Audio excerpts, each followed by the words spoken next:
Right. What's the value of imaging for diagnosis? All right. Just in case you guys think that imaging is the be all and end all, as if I'm kind of, proselytizing that. It's not at all.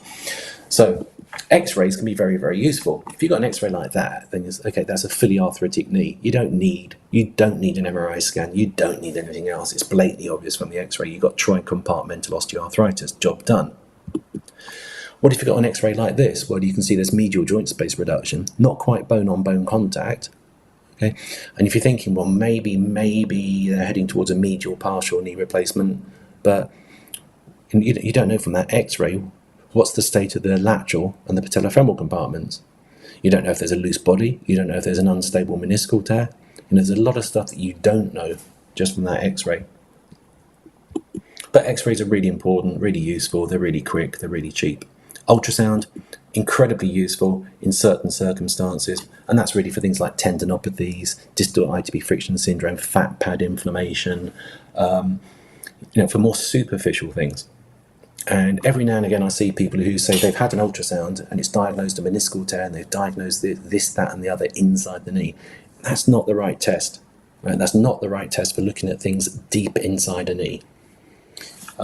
It's ideal for superficial things, bursitis, tendinopathies, etc. So horses for courses, you've got to know what test. But MRIs are real workhorse. That's our power horse. But we've also got other things. We've got CT scan, and CT is very useful for looking at the morphology, the shape, the bone in more detail. MRI, fantastic for soft tissue. CT for bone, much more accurate. That CT shows you've got somebody with a squinting patella and a very externally rotated tibial tuberosity. So you can see very clearly they're going to have a big Q angle. They're going to have increased lateral patellofemoral contact pressures, more prone to lateral OA, more prone to patellar instability. And you can visualize that very nicely from CT, especially if it's with 3D reconstruction. And you can rotate the picture around and look at it in different angles, etc. It can be really useful.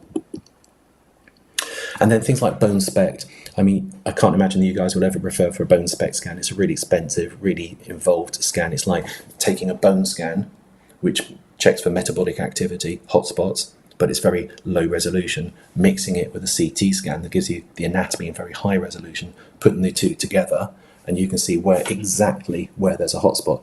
So that's somebody who's had a previous medial unicompartmental partial knee replacement, and the hotspot shows that there's loosening of the tibial component. So that kind of imaging, incredibly useful, but quite invasive, quite expensive.